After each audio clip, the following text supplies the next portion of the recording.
Hello అండి. ఈ వీడియోలో క్వీన్ ఆఫ్ టీయర్స్ ఎపిసోడ్ 2 చూడబోతున్నాం. లాస్ట్ ఎపిసోడ్ ఎండింగ్లో హీరో డైవోర్స్ పేపర్స్ తీసుకొని హీరోయిన్ రూమ్కి వెళ్తే ఆమె ఇంకొక 3 monthsలో చనిపోతున్నానని చెప్తుంది హీరోతో. అది వినగానే అతను బాధపడుతూ, అదెలా పాసిబుల్, 3 monthsలో చనిపోవడం ఏంటి, నువ్వు లేకుండా నేను బ్రతకలేనంటూ ఏడుస్తూ ఆమెను హక్ చేసుకొని ఐ లవ్ యూ చెప్తాడు. అప్పుడు ఆమె సీరియస్గా, అయితే నువ్వు రా, ఇద్దరం చనిపోదామంటుంది. హీరో వెంటనే తడబడుతూ, అంటే నేను అలా అనలేదు, నువ్వు లేకుండా నేను ఉండలేను అంటున్నా అంటాడు. అదే చెప్తున్నా, ఇద్దరం కలిసి చనిపోదాం. పాస్ట్లో కూడా ఒకళ్ళు చనిపోతే వాళ్ళ పార్ట్నర్ని కూడా చంపేసేవాళ్ళు కదా, అదే చేద్దాం అంటుంది హీరోయిన్. హీరో వెంటనే, నువ్వు స్ట్రైట్ ఫేస్తో కూడా భలే జోక్ చేస్తున్నావు అంటాడు. ఆమె, నేను జోక్ చేస్తున్నట్టు కనిపిస్తున్నానా నీకు, నా దగ్గర యాక్టింగ్ చేయొద్దు అంటుంది. ఆ తర్వాత హీరో ఆమెను బెడ్ పైన కూర్చోపెట్టి ఆ పేపర్స్ కింద పెట్టేసి, ఇప్పుడు చెప్పు అసలు ఏం జరిగింది, డాక్టర్ నీతో ఏం చెప్పారు, నీకు ఏ హెల్త్ బాగాలేదు అని అడుగుతాడు. సో ఆమె జరిగిందంతా చెప్పడం స్టార్ట్ చేస్తుందన్నమాట. ఆ ముందు రోజు హీరోయిన్ ఆఫీస్లో ఉన్నప్పుడు టెస్ట్ రిజల్ట్స్ వస్తాయన్నమాట. సో డాక్టర్ కాల్ చేస్తారు, ఆమెకు కాల్ చేసి కండిషన్ సీరియస్గా ఉందని చెప్పడంతో హీరోయిన్ హీరో దగ్గరికి వెళ్ళి మన ఇద్దరం ఒక ప్లేస్కి వెళ్ళాలి అని పిలుస్తుంది. బట్ హీరో, నేను నీతో ఎక్కడికి రానని చెప్పి అక్కడ నుండి వెళ్ళిపోతాడు. ఆ తర్వాత ఆమె ఒక్కటే హాస్పిటల్కి వెళ్తుందనమాట. గ్రౌండ్ ఫ్లోర్లో ఉన్నప్పుడు ఆమె వాచ్ చూస్తే వాచ్ ఆమెకి బ్లర్ అయిపోయి ఆ ప్లేస్ అంతా ఏదో స్నో ప్లేస్ లాగా మారిపోతున్నట్టు ఆమెకి హెల్యూసినేషన్ స్టార్ట్ అవుతుంది.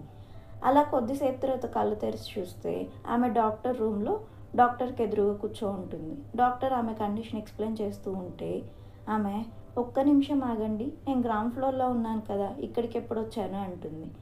డాక్టర్ అది విని, ఇలా ఇంతకుముందు ఎప్పుడన్నా జరిగిందా అని అడుగుతాడు. ఆమె కండిషన్ ఎక్స్ప్లెయిన్ చేయడం స్టార్ట్ చేస్తుంది. నాకు ఈ మధ్య హెడేక్స్ రావడం స్టార్ట్ అయ్యాయి.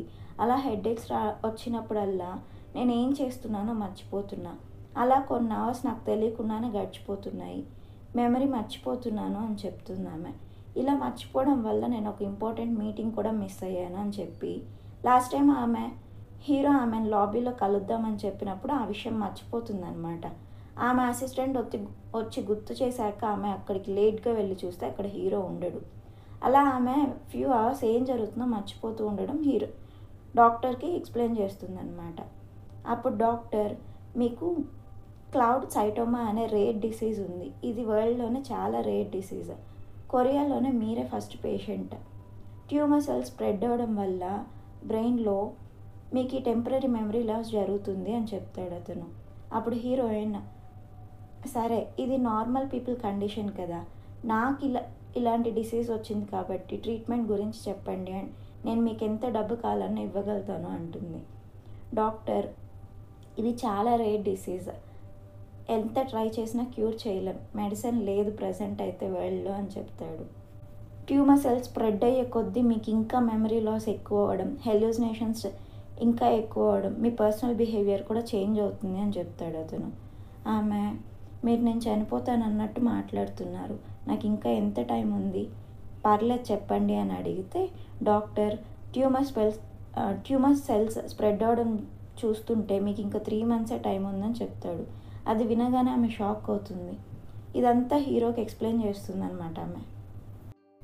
అలా హీరోయిన్ జరిగిందంతా హీరోకి చెప్తూ, నేను నా లైఫ్లో ఎప్పుడైనా జంక్ ఫుడ్ తినడం నువ్వు చూసావా, కనీసం ఎంటైర్ లైఫ్లో సోడా కూడా తాగలేదు, డైలీ మార్నింగ్ వెజిటేబుల్ జ్యూస్ తాగుతూ హెల్దీ ఫుడ్ తింటూ మెడిటేషన్ యోగా చేస్తూ హెల్దీగా లైఫ్ మెయింటైన్ చేశా, అలాంటిది నాకు ఈ డిసీజ్ వచ్చిందేంటి, నేను ఎంతోమందిని చూస్తున్నా స్మోక్ చేస్తూ డ్రింక్ చేస్తూ వాళ్ళ బాడీస్ పట్టించుకోకుండా ఉండేవాళ్ళని, వాళ్ళకి రాకుండా నాకే ఈ డిసీజ్ రావాలా, సరే డిసీజ్ వచ్చింది బట్ దానికి క్యూర్ లేకుండా ఉండడం ఏంటి, ఈ రోజుల్లో మూన్కి కూడా వెళ్తున్నారు కదా, అలాంటిది జస్ట్ నా బ్రెయిన్లో ఉన్న ట్యూమర్ రిమూవ్ చేయలేరా అంటూ కోపపడుతుంది హీరోయిన్.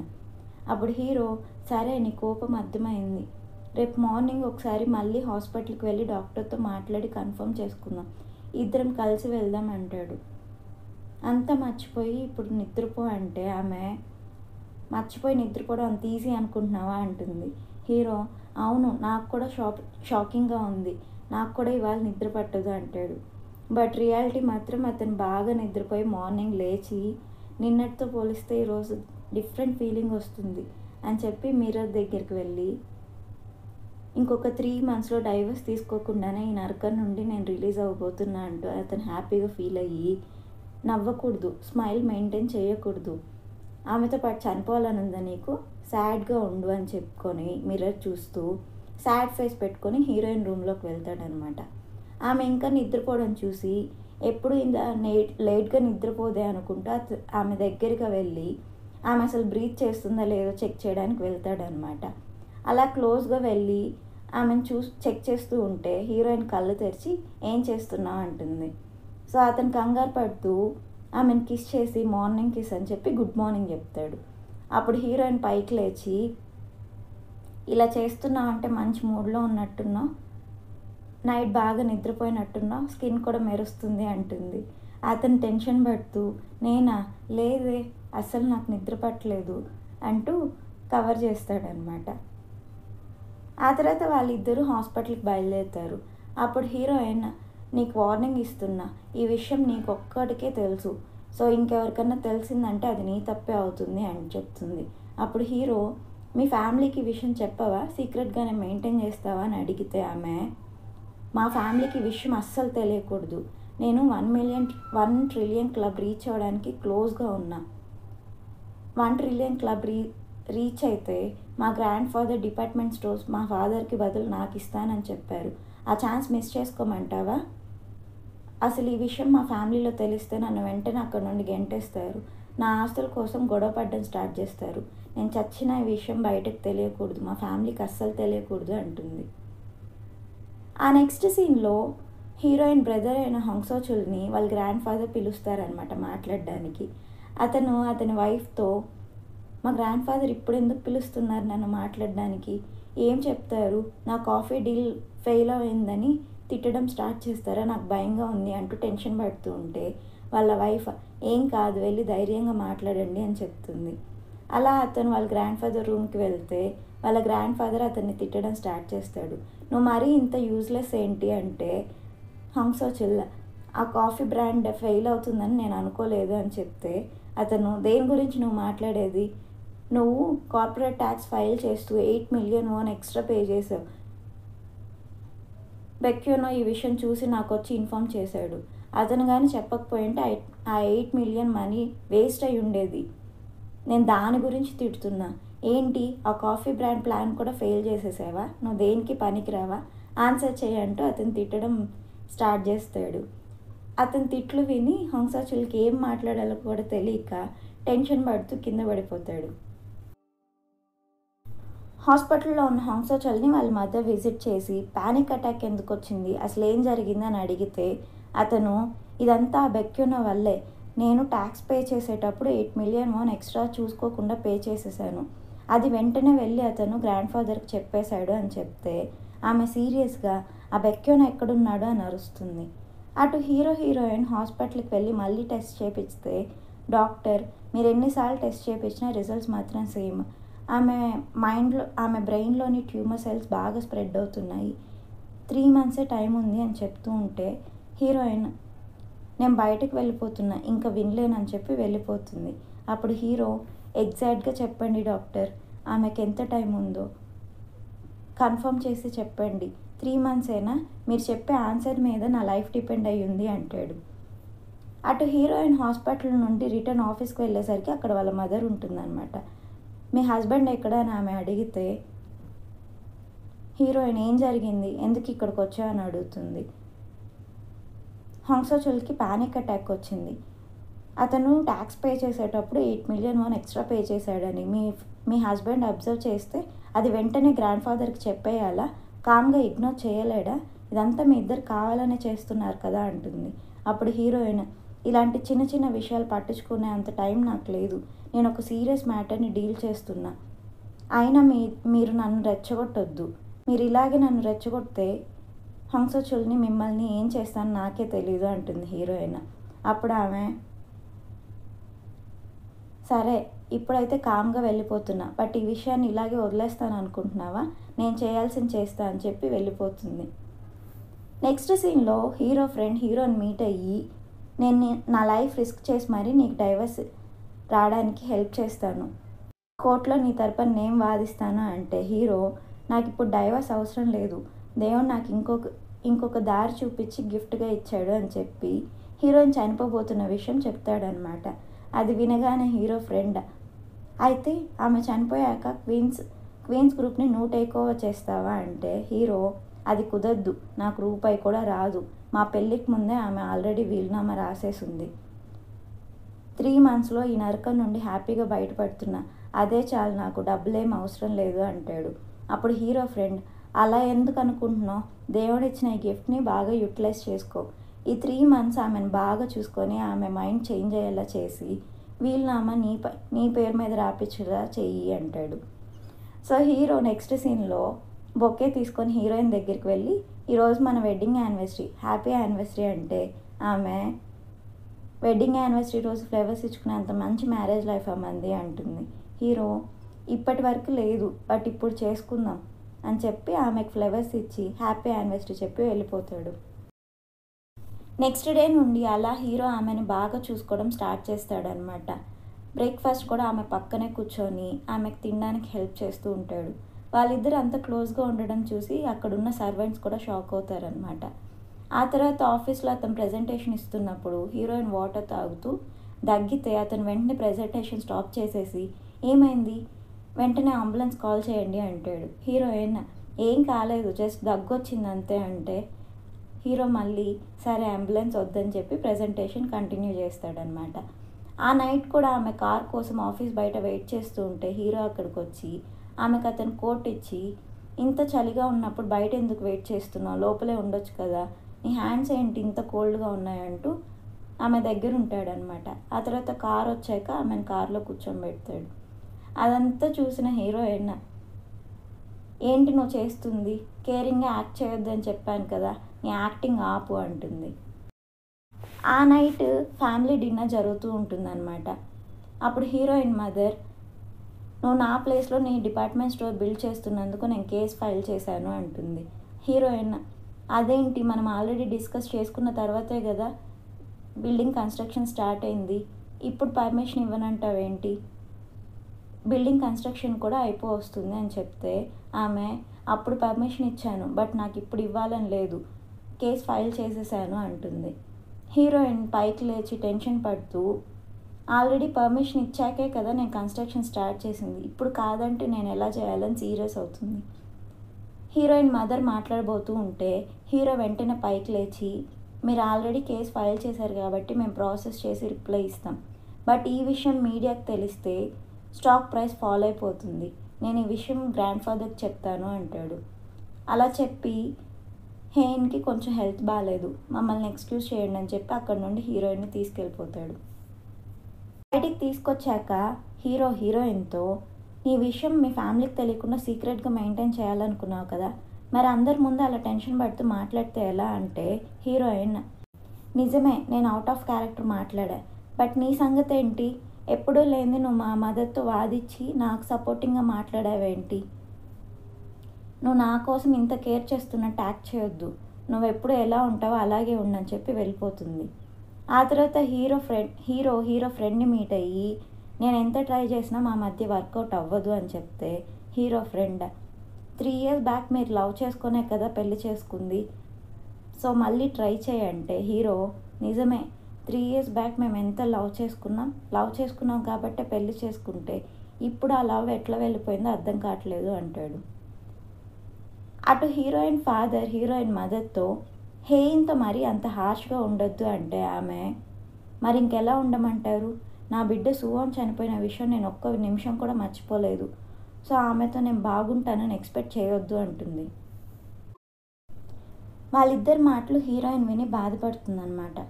అటు హీరోయిన్కి ఉన్న డిసీజ్ గురించి ల్యాప్టాప్లో సెర్చ్ చేస్తూ ఉంటాడు. అలా సెర్చ్ చేస్తూ ఉంటే కొన్ని ఆర్టికల్స్లో ఇలాంటి రేర్ డిసీజ్ ఉన్నా కూడా ట్యూమర్ దానంతట అదే డిసపేర్ అయిపోయి ఆ డిసీజ్ ఉన్న వాళ్ళు ఎన్నో ఇయర్స్ బ్రతుకుతారన్న మిరాకిల్స్ గురించి అతను చదువుతూ ఉంటాడనమాట. అలా అతను ఆర్టికల్స్ చూస్తూనే ల్యాప్టాప్ దగ్గర పనుకునేస్తాడు. కొద్దిసేపు తర్వాత అక్కడికి హీరోయిన్ వచ్చి హీరో చూస్తున్న ఆర్టికల్స్ అన్నీ చూస్తుందన్నమాట. అప్పుడు హీరో పైకి లేచి హేయినా నువ్వెప్పుడు వచ్చావంటే ఆమె అదేంటి ఇక్కడే పనుకున్నావు, బెడ్ పైన పనుకో అని చెప్పి హానెస్ట్గా చెప్పాలంటే నేను నిన్ను అనుమానించాను. నేను చనిపోతున్న విషయం తెలిసి నువ్వు హ్యాపీగా ఫీల్ అయ్యి నువ్వు నన్ను ఇంత కేరింగ్గా చూస్తున్నావు అనుకున్నా. బట్ నువ్వు నా కోసం ఇలాంటి విషయాలన్నీ సెర్చ్ చేస్తూ నా డిసీజ్ గురించి తెలుసుకుంటున్నావని నాకు తెలీదు. నేను అంత ఈజీగా చనిపోను, ఏదో ఒక దారి కనిపెడతా. నేను కూడా సెర్చ్ చేశాను, అబ్రాడ్లో ఈ డిసీజ్ కోసం మెడిసిన్ కోసం రీసెర్చ్ జరుగుతుందని. వాళ్ళకి ఫండ్స్ పంపించి నేను ఏదో ఒక దారి కనిపెడతాను. నేను చనిపోతే నా కోసం ఎవ్వరు బాధపడరు అనుకున్నా. బట్ నువ్వు నా కోసం ఇంత వరి అవ్వడం చూశాక నేను హోప్ వదలను. ఎలాగైనా బ్రతుకుతాను, నీ కోసమైనా నేను బ్రతుకుతానని చెప్పి ఆమె వెళ్ళిపోతుంది. నెక్స్ట్ సీన్లో హీరోయిన్ ఒక పార్టీ అటెండ్ అవుతుందన్నమాట. అక్కడ హీరోయిన్ ఫ్రెండ్ అయిన ఏనా హీరోయిన్తో, నీకు తెలీదా మిస్టర్ హెర్మన్ గుడ్ రిలేషన్షిప్స్ ఉన్న వాళ్ళనే బెస్ట్ పార్ట్నర్గా సెలెక్ట్ చేసుకుంటారని. అందుకే ఈ పార్టీ అటెండ్ అవుతున్న ప్రతి ఒక్కళ్ళు వాళ్ళ ఫ్యామిలీ ఆర్ ఫ్రెండ్స్, లేకపోతే హస్బెండ్ ఆర్ వైఫ్, అట్లీస్ట్ ఎవరో ఒకరితో వచ్చారు. నువ్వు ఒక్కదానివే ఇక్కడికి ఒక్కదానివే వచ్చావు అని చెప్తుంది. సో హీరోయిన్ వెంటనే వాష్రూమ్లోకి వెళ్ళి హీరోకి కాల్ చేస్తే హీరో కోర్టులో ఉన్నానని చెప్తాడు. ఆమె బయటకు వచ్చాక హీరోయిన్ ఫ్రెండ్ మళ్ళీ, మీ హస్బెండ్కి రావడం కుదరదు అన్నాడా, అందుకే పెళ్ళిళ్ళు ఆలోచించుకొని చేసుకోవాలని చెప్పేది. నేను చూడు 4 years నుండి పెళ్ళయ్యాక ఎంత హ్యాపీగా ఉన్నాను. నీ లెవెల్కి తగ్గట్టు పర్సన్నే పెళ్లి చేసుకో ఉంటే నువ్వు ఇలాంటి బాధపడేదానివి కాదు కదా. బయట వస్తున్న రూమర్స్ నిజమేనమాట. నువ్వు నీ హస్బెండ్ సపరేట్ అయిపోయి డైవర్స్ తీసుకుంటున్నారని అందరూ చెప్పుకుంటున్నారు. అందుకే నువ్వు ఇన్సాంగ్నే పెళ్లి చేసుకోవాల్సింది అంటున్నామే. ఆ తర్వాత వాళ్ళు ఇన్సాంగ్తో మాట్లాడతారు. ఇన్సాంగ్ అండ్ హీరోయిన్ పాస్ట్లో లవర్స్ అనమాట. సో హీరోయిన్ ఇన్సాంగ్తో మాట్లాడుతూ, మన పాస్ట్ రిలేషన్షిప్ గురించి మర్చిపో, హానెస్ట్గా అడుగుతున్నా. నేను మిస్టర్ హెర్మన్తో పార్ట్నర్షిప్ తీసుకోవడానికి సీరియస్ కాంపిటీషన్లో ఉన్నాము. నువ్వు mister Hermon right hand person అని విన్నాను. నువ్వు నాకు హెల్ప్ చేయగలుగుతావా అని అడుగుతుంది. మిస్టర్ హెర్మన్ పార్టీ అటెండ్ అయిన గెస్ట్స్ అందరితో మాట్లాడడం స్టార్ట్ చేసి ఉంటాడనమాట. హీరోయిన్ ఆమె పక్కన ఎవరు లేకపోవడంతో టెన్షన్ పడుతూ ఉంటుంది. అప్పుడే అక్కడ హీరో వస్తాడు. సో హీరోయిన్ కలిసి మిస్టర్ హెర్మన్తో మాట్లాడతారనమాట. ఆ తర్వాత హీరోయిన్ ఆమె ఫ్రెండ్ దగ్గరికి వెళ్ళి, ఏం చెప్పావు మ్యారేజ్ గురించి, మీ హస్బెండ్ని చూస్తే బాగా అర్థమవుతుంది. నా హస్బెండ్ నా కోసం ఇక్కడికి వచ్చాడు చూసావా, అతను అంత టాలెంటెడ్ అండ్ హ్యాండ్సమ్ అని చెప్పి వెళ్తుంది. అటు యున్సాంగ్ హీరో దగ్గరకు వచ్చి అతనితో మాట్లాడుతూ, నేను హేయిన్ పాస్ట్లో లవర్స్, మా ఇద్దరి మధ్య మంచి రిలేషన్షిప్ ఉండేది. నేను ఆమెను చాలా ఇష్టపడ్డాను అని చెప్తాడు. ఇప్పుడు మిమ్మల్ని ఆమె హస్బెండ్ లాగా మీట్ అవ్వడం డిఫరెంట్గా అనిపిస్తుంది అని చెప్తాడు. అతనితో మాట్లాడాక హీరో వాష్రూమ్లోకి వెళ్ళి, అంత ప్రేమించుంటే నువ్వే ఆమెను పెళ్లి చేసుకో ఉండొచ్చు కదా, నాకు ఈ నరకం తప్పేది, ఇప్పుడు వచ్చి నీ ఫీలింగ్స్ నాకు చెప్తావేంటి, వేస్ట్ ఫెలో అని తిట్టుకుంటాడు. నెక్స్ట్ సీన్లో హీరోయిన్ మదర్ హీరోయిన్ని పిలిచి, యున్సాంగ్ నీ ఫ్రెండ్ అని నేను విన్నాను, అతనితో నేను బిజినెస్ రిలేటెడ్ విషయాలు మాట్లాడాలి, అతన్ని మన ఫ్యామిలీ హంట్కి ఇన్వైట్ చెయ్యి అని చెప్తే హీరోయిన్, నేనెందుకు నీ మాట విని ఇన్వైట్ చేయాలి అంటుంది. అప్పుడు హీరోయిన్ మదర్, నువ్వు అతన్ని ఇన్వైట్ చేసి అతన్ని పిలిపిస్తే నేను నీ పైన వేసిన లాసూట్ని విత్డ్రా చేసుకుంటాను అంటుంది. సో నెక్స్ట్ సీన్లో వాళ్ళందరూ యున్సాంగ్తో పాటు కలిసి హెలికాప్టర్స్లో ఫ్యామిలీ హంట్కి బయలుదేరుతారనమాట. దూరంగా ఉన్న ఒక ఫారెస్ట్ ఏరియాకి వెళ్తారు వాళ్ళు. ఈ ఫ్యామిలీ హంట్ గేమ్లో ఆ ఫారెస్ట్ని డిఫరెంట్ సెక్షన్స్గా డివైడ్ చేసి ఒక్కొక్కరికి ఒక్కొక్క సెక్షన్ ఇచ్చి వాళ్ళు ఆ సెక్షన్లో హంటింగ్ గేమ్ చేయాలన్నమాట. అలా హంట్ చేసి ఎవరైతే ఎక్కువ యానిమల్స్ని పట్టుకుంటారో వాళ్ళు విన్ అయినట్టు. ఎవరికి అలొకేట్ చేసిన సెక్షన్లో వాళ్ళే వెళ్ళి హంట్ చేయాలి, వేరే సెక్షన్కి వెళ్ళకూడదు అనమాట. అది ఆ గేమ్ రూల్. అలా వాళ్ళకి ఇచ్చిన సెక్షన్స్కి ఒక్కొక్కళ్ళు వెళ్ళి హంట్ చేయడం స్టార్ట్ చేస్తారు. హీరోయిన్ కలిసి వాళ్ళకి ఇచ్చిన సెక్షన్కి వెళ్తారనమాట. అప్పుడు హీరోయిన్, ఎలాగైనా ఈ ఇయర్ అయినా ఏదో ఒక యానిమల్ని క్యాచ్ చెయ్యి, మా గ్రాండ్ ఫాదర్ ఈ గేమ్ పెట్టడానికి అసలు రీజన్ ఏంటో తెలుసా, ఈ హంటింగ్ గేమ్లో ఎవరైతే క్విక్గా ఉంటారో వాళ్ళ బిజినెస్ కూడా స్మార్ట్గా చేయగలుగుతారని అతను నమ్ముతాడు. అంటే హీరో, అందుకేనా నువ్వు ఎక్కువ కష్టపడి మరీ హంట్ చేసి ప్రతిసారి గెలుస్తున్నావు అంటాడు. ఆమె, అవును ఈ ఇయర్ కూడా నేనే గెలుస్తానని చెప్పి ముందుకు వెళ్తుంది. కొద్దిసేపు తర్వాత హీరో ఉన్న ఏరియాకి యున్సాంగ్ వస్తాడనమాట. అప్పుడు హీరో, ఇలా వేరే వాళ్ళ సెక్షన్కి రాకూడదని తెలీదా అంటే అతను, ఇలా హంట్ చేయడం నాకు ఫస్ట్ టైం, సో ఆ రూల్ నాకు తెలీదు, నీ దగ్గర నుంచి నేర్చుకుంటా అంటాడు. అటు హీరోయిన్ ఉన్న ఏరియాలో వైల్డ్ పిగ్కి ఫుడ్ అరేంజ్ చేస్తుంది అనమాట ఒక అసిస్టెంట్, ఎవరో చెప్పిన ఆర్డర్ ప్రకారం. అటు హీరోయిన్ ఒక్కటే హంటింగ్ చేస్తూ ఉంటే సడన్గా ఆమెకి హెడేక్ స్టార్ట్ అయ్యి హెల్యూసినేషన్ స్టార్ట్ అవుతుందన్నమాట. ఆమె చుట్టూ ఉన్న ఏరియా అంతా బ్లర్గా కనిపిస్తూ ఉంటుంది. ఆమెకి ఏం అర్థం కాక టెన్షన్ పడుతూ ఉంటే ఆమె వైపు ఒక వైల్డ్ పిగ్ స్పీడ్గా వస్తూ ఉంటుంది. అప్పుడు అక్కడికి వెంటనే హీరో వచ్చి ఆమెకు అడ్డుగా నిలిచి ఆ వైల్డ్ పిగ్ని గన్తో షూట్ చేస్తాడనమాట. ఆ తర్వాత ఆమె నీకేం కాలేదు కదా అని అడుగుతాడు. అలా ఎపిసోడ్ 2 ఎండ్ అవుతుంది. తర్వాత ఏం చేస్తుందో నెక్స్ట్ ఎపిసోడ్లో చూద్దాం. Thank you for watching.